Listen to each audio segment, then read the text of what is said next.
Dear students, as you looking that the gully erosion picture, मतलब मिट्टी के कटाव का ये तरीका होता है। इस तरह देखिए मिट्टी नीचे नीचे धंसकर कट कर चली जाती है। This process known as the soil erosion. ये सॉइल इरोजन का एग्जाम्पल है।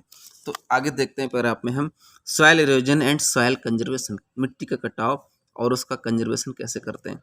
The denudation of the soil cover, denudation means होता है कट कर निकल जाना, सॉइल कवर का कट जाना, एंड सब्सिक्वेंट वाशिंग डाउन, और पर्याप्त मात्रा में जब धुलकर चली जाती है मिट्टी उसे it described as soil erosion, उसे सॉइल इरोजन कहते हैं।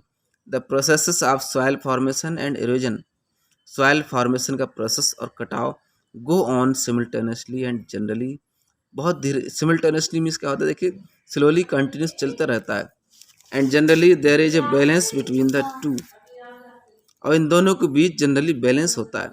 Sometimes this balance is disturbed due to human activities like, और ये बैलेंस ह्यूमन एक्टिविटीज जैसे डिफोरेस्टेशन से, ओवरग्रेजिंग से, कंस्ट्रक्शन से, माइनिंग से ये बैलेंस डिस्टर्ब हो जाता है। वाइल नेचुरल फोर्सेस लाइक, जबकि नेचुरल फोर्सेस होते हैं जैसे कि wind, glacier and water lead to soil erosion, ये सॉइल इरोजन को बढ़ावा देते हैं। The running water cuts through the clayey soils, बहता हुआ पानी क्लेई सॉइल्स को काटता है, and makes deep channels as gullies, और ये गुलीज की तरह गहरे चैनल बना लेता है। The land becomes unfit for cultivation, और लैंड कल्टीवेशन के अनफिट हो जाता है। तो मैंने देखिए बताया भी, उससे पहले गुलीज बना लेता है, तो ये गुलीज का एग्जाम्पल है सीधा सा। इस तरह अंदर अंदर पानी जा रहा है, ऊपर की परत रहती है, लेकिन ये बाद में ये भी धंसकर चली जाती है। The land becomes unfit for cultivation, तो जमीन कल्टीवेशन के लिए फिट नहीं रहती, and is known as bad land, उससे बैड लैंड कहते हैं। In the Chambal basin such lands are called ravines, Chambal basin में ऐसे लैंड को रेवाइंस कहा जाता है। Sometimes water flows as a sheet over large areas down slope, कभी कभी वाटर एक सीट के रूप में फ्लो होता है, ठीक है, down a slope. In such cases the top soil is washed away, तो ऐसे केसेस में टॉप सॉइल बस बहकर चली जाती है। This is known as the sheet erosion, ऊपर की जब परत बहकर चली जाए उसे सीट इरोजन कहते हैं। Wind blows loose soil off flat और sloping land down as wind erosion, अब हवा ऊपरी लूज सॉइल को बहाकर ले जाती है, उसे विंड इरोजन कहेंगे। Soil erosion is also caused due to defective methods of farming, तो फार्मिंग के जो डिफेक्टिव मेथड्स हैं या गलत तरीके हैं उनकी वजह से भी मिट्टी कटती है। फ्लोइंग इन रॉन्ग वे, गलत तरीके से फ्लो करना। Up and down the slope from channels, channel से अप एंड डाउन फ्लो करना। For the quick flow of water leading to soil erosion, और वाटर का एकदम तेजी से फ्लो कराया जाता है तो सॉइल इरोजन को बढ़ावा मिलता है।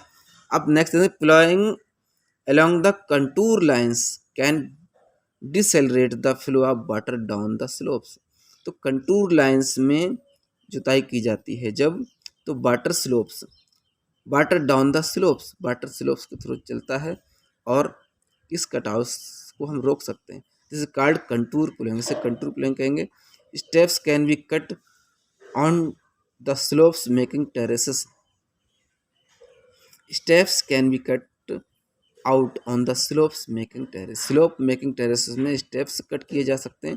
टेरेस कल्टीवेशन रेस्ट्रिक्ट्स इरोजन, तो ये टेरेस कल्टीवेशन क्या होता है ये अभी बताया जा रहा है।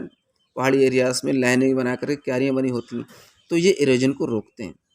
Western and central Himalayas have well developed terrace farming, western और सेंट्रल हिमालय टेरेस फार्मिंग में अच्छी तरह डेवलप है। Large fields can be divided into strips, तो बड़े बड़े फील्ड्स को स्ट्रिप्स में डिवाइड किया जा सकता है। Strips of grass are left to grow between the crops, crops के बीच स्ट्रिप्स, ग्रास के स्ट्रिप्स को ग्रो होने दिया जाता है। This breaks up the force of wind, और विंड के फोर्स से ये ब्रेक हो जाता है। This method is known as strip cropping, इसको हम स्ट्रिप क्रॉपिंग कहते हैं। Planting lines of trees to create shelter also works as a similar वे, तो ट्रीज प्लांट करना, शेल्टर, ये भी एक सिमिलर तरीके से वर्क करता है। Rows of such trees are called shelter belt, तो ऐसे पेड़ों की लाइनों को शेल्टर बेल्ट कहा जाता है। These shelter belts have contributed significantly to the stabilization of sand dunes and in stabilizing of the desert western India. तो सैंड dunes बनाने में और वेस्टर्न इंडिया के डेजर्ट्स को स्टेबलाइज करने में ये शेल्टर बेल्ट्स काम करते हैं। शेल्टर बेल्ट्स पहले ही बताया गया था कि खेत की बाउंड्री पर या पूरे एरिया से बहुत लाइन से पेड़ लगे होते हैं, वो मिट्टी के कटाव को रोकते हैं। स्टेट ऑफ इंडियाज एनवायरनमेंट, तो इंडिया के एनवायरनमेंट के बारे में जो दे रखा है, ठीक है, इसे खुद पढ़ेंगे आप स्टूडेंट। यहाँ पर इस फिगर से आप ये समझेंगे कि एक कम्युनिटी इसको देखिए बनाने का वर्क करती है।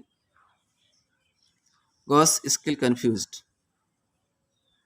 The citizens fifth report 1910, centre of science and environment, CSE, new Delhi. ये कार्टून जो छापा गया है कि ये ब्रिज को बना रहे हैं, यहाँ पर लोगों के आने का रास्ता सभी चल रहे हैं, ये इसको यहाँ से भी बनाएंगे। लेकिन 1% जो काट रहा है, इसका मतलब एक तो हमारे एनवायरनमेंट को मेंटेन कर रहे हैं, दूसरा उसको डैमेज कर रहे हैं। तो रिसोर्सेस एंड डेवलपमेंट तब तक सक्सेसफुल नहीं हो सकता जब तक हम रिसोर्सेस को मेंटेन नहीं करें, कंजर्व ना करें, उनको बर्बाद ना करें।